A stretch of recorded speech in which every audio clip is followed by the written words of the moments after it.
अब हम पितरों की बात करें, मेरा बच्चा, या श्राद्ध की बात करें, पहले मैं आपको बता दूं वो भगवान से कम नहीं है। उन्हें हम कहते हैं पितृ देवता। हम ये नहीं कहते पितृ मम्मी पापा, चाचा चाची, नाना नानी, दादा दादी, नहीं, देवता।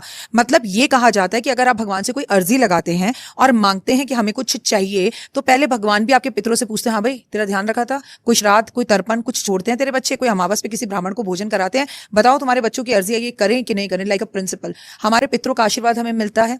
भगवान कहते हैं, पितृ कहते हैं हम बहुत खुश हैं, हमारे परिवार को भी बहुत खुश रखो, वो भी हमें वहां से ब्लेसिंग्स देते हैं, तब हमारे जीवन में चीजें होती हैं। और अगर ऐसा नहीं होता तो फिर कोई भी एस्ट्रोलॉजर आपको ये कहता है या बड़ा बुजुर्ग ये कहता हुआ नहीं मिलता, अरे तुम्हें संतान नहीं हो रही, अरे तुम्हारी शादी नहीं हो रही, पितृ दोष है तुम्हें। यानी कि दोष क्या है, किसी पितरों से कोई दोष हो गया है। हमारे पितृ कहीं ना कहीं किसी ऐसी यातनाओं को, ऐसी योनि को भोग रहे हैं, या वो दुखी हैं, या हमने उनका तर्पण ही कभी नहीं छोड़ा, या एक जिम्मेदारी साल में एक बार करने के लिए आती है जब हम अपने पितरों के लिए कुछ करते हैं, उसे पितृपक्ष कहते हैं। चीज की ऑल ओवर जो पूरे 15 दिन है श्राद्ध के, इनमें किन चीजों का बहुत ध्यान रखना चाहिए और पर्टिकुलरली कौन सी चीजों से बिल्कुल अवॉइड करना चाहिए, कौन सी चीजें बिल्कुल नहीं करनी चाहिए? सबसे पहले तो आपने बहुत अच्छा सवाल पूछा। कुछ से भी कोई ध्यान रखने की जरूरत नहीं है, कुछ डरने की जरूरत नहीं है।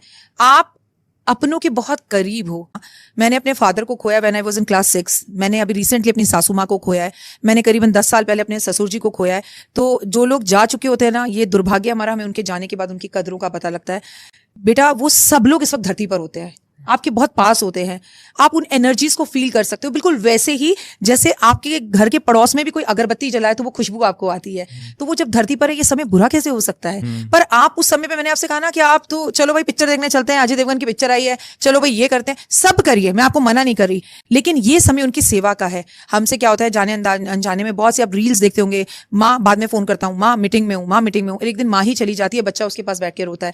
अब वो तो गलतियां हो गई, लेकिन उन गलतियों को सुधारने का ये बहुत अच्छा टाइम है। आप अपने पितरों की तस्वीर को दक्षिण की दीवार से उतारकर नीचे रखिए, एक पटरे पर रखिए, जैसे आप दुर्गा माँ भवानी को जगह देंगे, जैसे आपने 10 दिन गणपति को दिया। लोगों को समझ में नहीं आता श्राद्ध का मतलब क्या है। बहुत खूबसूरत है, कर देखिए। मैं आपको बोल भी रही हूँ तो मैं इस चीज को लेकर बहुत भावुक हो रही हूँ। उनको वैसी ही जगह दीजिए जैसे आपने भगवान को दिया, लेकिन मंदिर में नहीं, बेडरूम में नहीं, एक दक्षिण की दीवार पर, और बोलिए मम्मी पापा दादा दादी, मैं कर नहीं पाया, मैं मिल नहीं पाया। उत्तराखंड में कई हादसे हुए जिसमें लोगों की लाशें नहीं मिली, कोविड में हमने कई अपनों को खोया, हम अंतिम संस्कार नहीं कर पाए। तो let's do in this 15 days, उन पे रोज सफेद पुष्प की माला अर्पण करिए। वो हर चीज जो उन्हें खाने में पसंद थी, वो हर चीज उन्हें खाने के लिए उनके समक्ष रखिए, फिर वो उठाकर किसी जरूरतमंद व्यक्ति को खाने के लिए दे दीजिए, उनके नाम से भंडारा कीजिए। मैं नहीं कहती हर रोज करो, जिस दिन उनका श्राद्ध है उस दिन करो। और आप उनको आगे अगरबत्ती जलाओ और अपने बच्चों को बिठाओ कि बेटा दादाजी पता है आपको कर्नल थे, आपको पता है दादाजी पता है डॉक्टर थे, आपके दादाजी आपके लिए क्या कहते थे, आपको पता है आपका नाम ही आपकी नानी ने रखा था, आपकी दादी ने रखा था। ये समर्पण की भावना करो, क्योंकि वो आपके घर के दरवाजे पर खड़े हैं और वो सब देखते हैं कि भाई इन 15 दिन में भी मेरा परिवार मुझे याद कर रहा है, नहीं कर रहा।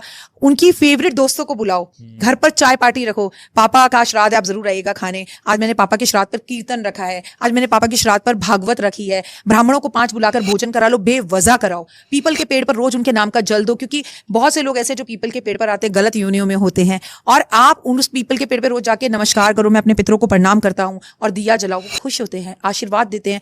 आप कर देखो, जिंदगी बदल जाती है। चमत्कारी रोटी बनाओ, एक रोटी लो, उसके ऊपर घी लगाओ, उस पर बूरा लगाओ, उसके बाद एक और रोटी लो, उसमें घी लगाओ, बूरा लगाओ, दोनों रोटियों को जोड़ दो, जोड़ा, और जाकर गौ माता को खिलाओ। सेवा भी हो गई, समर्पण की भावना। क्या हम सिर्फ गणेश जी को मनाएंगे कि रिद्धि सिद्धि और शुभ लाभ दे दें? हम 9 दिन माँ को पटरे पर बिठाएंगे कि अरे पैसा आ जाए, बड़ा घर आ जाए, ड्रीम हाउस आ जाए?